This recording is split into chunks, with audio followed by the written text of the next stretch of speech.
Hey, Tony Gaskins here, popping in for a quick Sunday sermon. Now I'm in my neighborhood, and not in traffic, just riding through my neighborhood, headed home. I wanted to pop in and talk to you.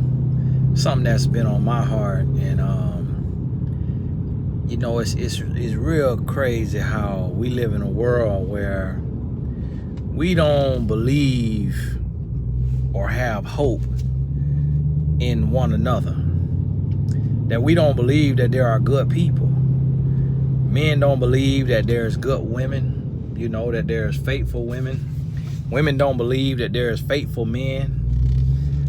We don't believe that there are honest leaders, honest pastors, honest speakers, teachers, life coaches. We don't believe in humanity.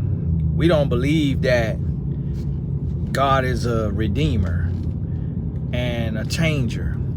We don't believe that a thief could change, that a criminal could change, that a drug dealer could change, that a cheater could change.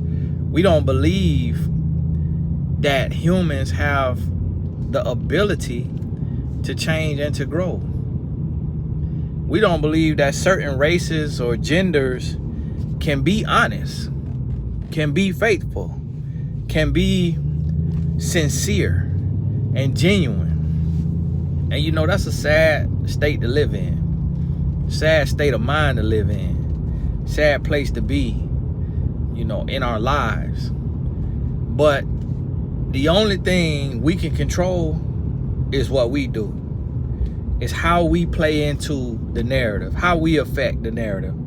So for me, if I hear that, if I hear so much about men who look like me, meaning black males, if I hear so much negativity, then what I have to try to do is love my wife on another level. Love her like I've never seen a man love his wife before. Give her all of the love, honor, respect that I can give her. Me and my wife, we broke up one time for 3 days in my marriage. This month we'll celebrate 14 years. The time that we broke up was because I went back to the streets selling drugs. It wasn't over cheating and foolishness and all. It was because I went back to the streets when she had made me promise that I would stay out of the streets. The time before that we split up, it really wasn't, it had less to do with me and more to do with the fact that she had just come out of a relationship and her ex was putting a whole lot of pressure on her. And anybody who's been in a relationship for a year or longer, that when you break up and you try to move forward, you have all of these doubts and wonders and worries of, am I doing the right thing? And then on top of that, I wasn't being perfect. I was being, insecure. Where you at? Who are you with? What are you doing? Things like that. With that, coupled with the fact that her ex was begging her, give me another chance. That's really why that happened. And that was only 2 months into us meeting, 2-3 months into us meeting. So it was still very, very minimal. And a lot of people don't realize that, don't know that you can change. And I see people all the time say, oh, cheaters can't change. Guess what? I was a cheater.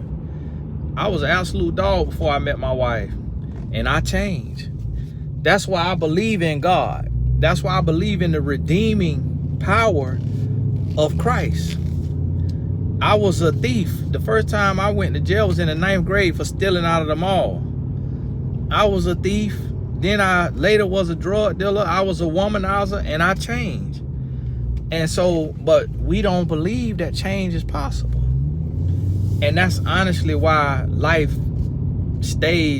gets so bad for so many people, is because our mindset doesn't even really believe. And a lot of people will say they spiritual or say they Christian, but really be atheists. Really be an atheist. Be an atheist because if you don't believe a person can change, if you don't believe that God is real and can work through people, then you don't really believe in God. And so we have to really question that and look at that. And you have to ask yourself, okay, what is the narrative about my race, my gender, my nationality, my age group? What's the narrative? What's the negatives that's being said? Then you have to ask yourself, how am I playing into that? Is it true? Do I fit into that? Is it true, or am I rewriting that narrative? Am I changing the game by being something different? Even in the small things. I used to always hear, oh, black people don't tip. I used to hear that stereotype. So what I started doing when I became able to, I started tipping 25 to 30%. Just to, if that person had that mindset and that's what that person thought, when they came in contact with me, they have to shift that. From that point going forward, that mindset got to shift, because it's like, hey, that's no longer true now. That's no longer true. That's what you thought. But you just had this young man, you just served this young man and he tipped 30%. So now what you got to say? Now you can't say all. Now you got to say some. If I'm coaching a woman and she believed that all, you know, coaches, mentors or whatever are scammers and fake and all of that, and I'm coaching her and I don't come on to her, I don't try to flirt with her, try to sleep with her, try to have a, you know, affair with her, then guess what? Now she got to change her narrative. Now she can't say, oh, all of these people are like that. Now she got to say some of them are, because I met one that didn't try to sleep with me, didn't try to come on to me. So you have to ask yourself, who are you? What do you represent? How are you living your life? Identify your weak areas, then pray for the strength, and then commit to the work.